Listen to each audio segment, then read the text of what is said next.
somehow?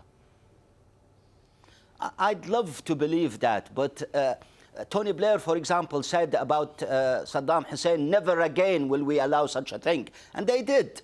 And frankly speaking, politics, and that's why I think Colonel Gaddafi does not really believe the West, because he knows that he has been able to manipulate it before, and he thinks that he can do it again.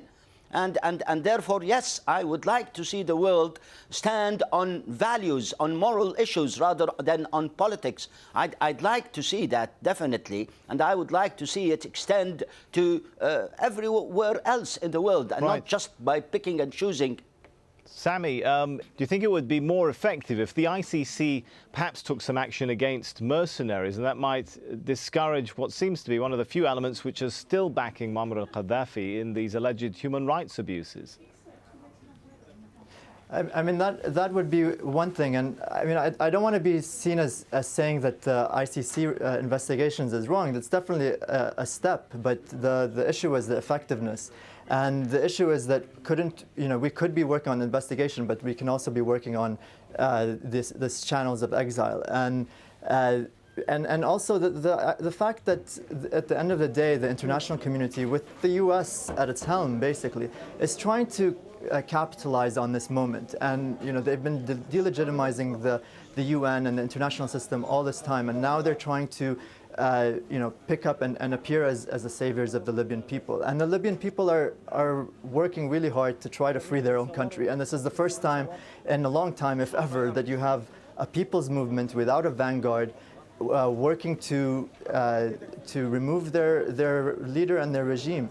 And then on the other hand, you have the international community that's reacting in the same kind of tired ways that we've already delegitimized time and again. And so you have the arms embargo, but you don't have a look at at our own weapons manufacturers, for example. And you have we're trying to control Libya, but we're not trying to control the African countries around it, for example. And the US isn't the only one. I pick them as because they're the biggest sort of example. But Russia stands to lose about $4 billion from these arms deals, so they have an interest as well. Well, that's an interesting point. If we could bring Mark into the discussion, I mean, how far could accountability go? Could we see some of the major powers, arms sellers, also be accountable if we really want to get into who's responsible for human rights abuses? And many of them were selling weapons up until very recently, a matter of days ago, weren't they? Well, absolutely. In relation to the crime that the prosecutor is looking at, crimes against humanity, if you're able to establish that there were other countries engaged, for instance, in providing arms, and there was knowledge that these arms were being used as part of this campaign against civilians, then absolutely under international law, those individuals or even governments, other governments, could be held complicit and responsible. But hang on, Mark. I mean, that's maybe in principle, but no one really expects that you're going to see some accountability on the part of the very powers in the Security Council that referred this to the ICC. Well, absolutely. Let's make clear right now that the development of international criminal law, and as important as the creation of the International Criminal Court was, there are still significant gaps. And those gaps include the fact that some of the major powers on the Security Council, the United States, for instance, Russia, China, are not signatories to the International Criminal Court, and therefore many people, including myself, argue that they find themselves outside the parameters of accountability. So there's no question. I can't even argue that, because that is one of the gaps. But I think we're moving in a direction where we're making it quite clear that international justice matters, and those individuals or countries that are involved with committing these crimes need to be brought to justice. That's why I'm not a proponent of suggesting that you can put some of these individuals in exile. That's not the direction international criminal law has been moving in the last 30 years, and I don't want to see us moving back to where it was 50 years ago, where you were providing impunity for individuals that were committing these crimes. All right, Mohammed, briefly on this point, what happens if revolutionaries win and they decide they'd like to try them at home, as was the case perhaps with people like Saddam? We'd love nothing more than this. We would love, as Libyans, to get hold of Colonel Gaddafi and put him on trial. But I think Colonel Gaddafi is too deep into this and too deep with international politics that I don't think that he would give up on the one hand, or that he would be allowed to be caught by the Libyan people. I think someone will kill him, or he will kill himself.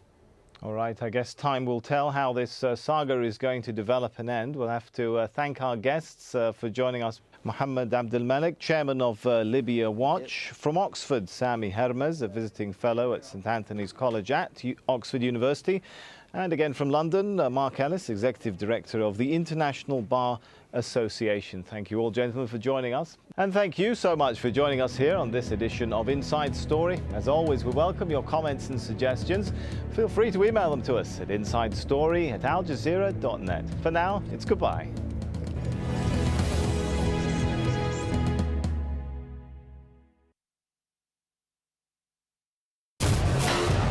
People talk about televising the revolution. It's tweeting the revolution, Facebooking the revolution, videotaping the revolution.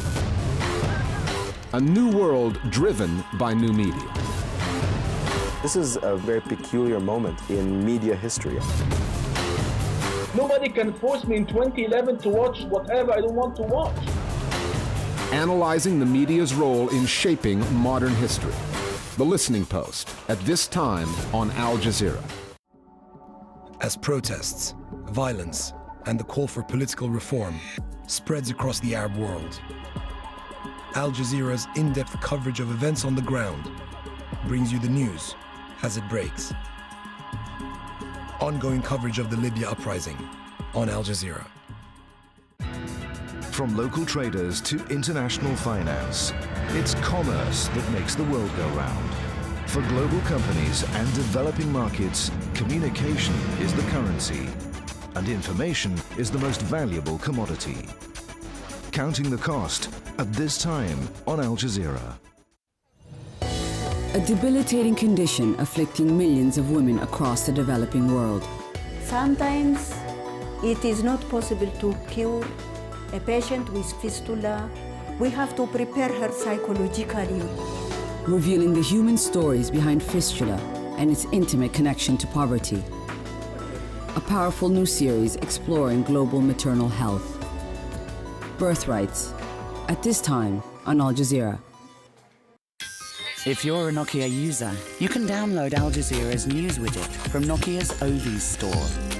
The news widget, available on compatible Nokia devices, gives users quick and easy access to real-time news updates from Al Jazeera English. See the world in real time. Al Jazeera Mobile.